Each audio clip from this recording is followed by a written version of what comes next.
La taille adulte est le résultat de la croissance. Qu'elle soit réduite chez les groupes pygmées indique clairement que la croissance de ces groupes est différente de celle des groupes non pygmées. Cette différence a certainement une base génétique ou hormonale, mais comment se présente-t-elle au cours de la croissance? Est-ce que la croissance des pygmées s'arrête précocement et donc les individus gardent la taille qu'ils avaient pendant leur adolescence? Ou peut-être la croissance est moindre par unité de temps, c'est-à-dire ils grandissent moins par an qu'un individu non pygmée. Une autre possibilité peut être que leur croissance s'arrête à un moment donné et reprend par la suite. Je l'appellerai une croissance en palier, car pendant une période, leur croissance est presque nulle, ce qui entraînerait comme conséquence une perte de croissance qui ne sera pas rattrapée. Les pygmées sont petits parce que ça leur a permis de mieux exploiter peut-être la forêt. C'est-à-dire c'est une adaptation à la forêt. Oui. Mais ce qu'on veut savoir, nous, c'est comment cette adaptation se met en place à partir d'une base génétique. C'est-à-dire tous les processus qu'il y a entre la génétique et les corps pour voir comment cette taille réduite aboutit finalement dans l'étape adulte.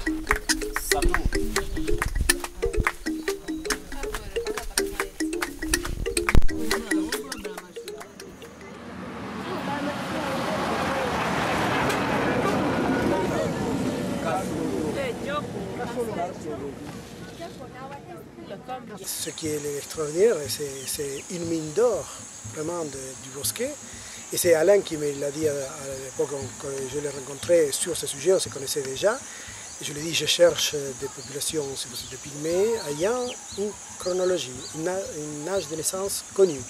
Et c'est lui qui me dit, voilà, je connais un endroit, et il m'a parlé du Bosquet. Dès le début, et c'est un peu la marque de fabrique de notre équipe, on avait décidé de développer un projet multidisciplinaire. On avait de quoi mener un programme qui incorporerait des aspects médicaux, des aspects biologiques de type biochimique, endocrinologique, des aspects génétiques et des aspects biométriques. C'est-à-dire une approche sur la croissance qui mène à la fois l'établissement de mesures, de poids, de taille et de proportions corporelles, et d'autre part des mesures d'éruption dentaire. Et bien sûr de combiner le calendrier chronologique fourni par les âges exacts avec les poids, les tailles, les proportions des enfants et leur âge dentaire. Nous disposons pour la première fois de l'âge exact de chaque individu baka qui habite aux alentours du Bosquet entre 0 et 22 ans. La collecte de l'âge de la date de naissance a commencé dans les années 70, assez très vite après la fondation de la mission. Malheureusement, les cahiers dont on dispose ne commencent qu'à la fin du 87. Pour la collecte, et les stratégies de terrain, disons, que j'applique, c'est de venir ici, m'installer au Bosquet et sortir quartier par quartier, plusieurs fois pendant la même mission, pour mesurer et observer la cavité buccale de tous les enfants que je retrouve, entre 3-4 ans jusqu'à 19-20 ans. Et justement, une fois que je récolte toutes ces données, ça peut être 400 individus parfois dans une mission, après je recherche quels sont les individus qui ont été inscrits à leur naissance dans les cahiers qui existent ici dans la mission. Et bien évidemment, on se retrouve que des 400 qu'on mesure, il y en a 200 dans le meilleur des cas, dont l'âge est connu, parce que leur naissance était inscrite ici à la mission. Les autres 200,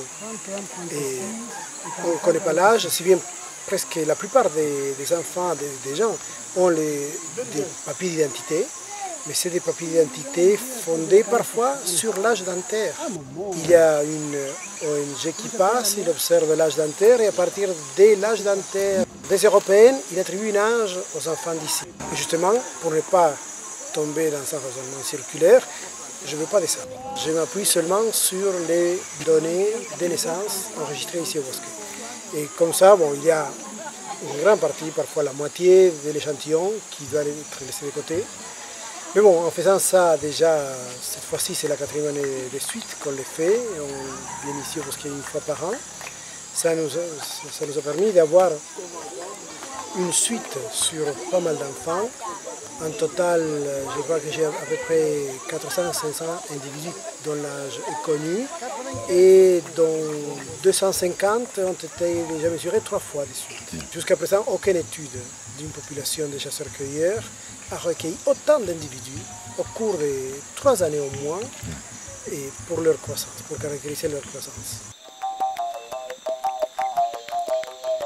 Nous essayons de suivre les individus d'une année à l'autre, mais le caractère semi-nomade des pygmées fait qu'une année ils sont au bosquet, l'année suivante ils ne le sont plus, 2 années après ils apparaissent, après ils disparaissent à nouveau, et donc nous devons les suivre justement en forêt pour pouvoir les mesurer.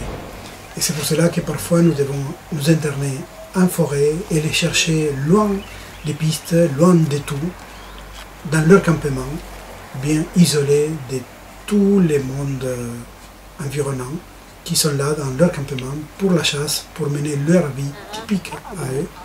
Et il nous a fallu parfois nous rendre à ces endroits pour pouvoir les mesurer.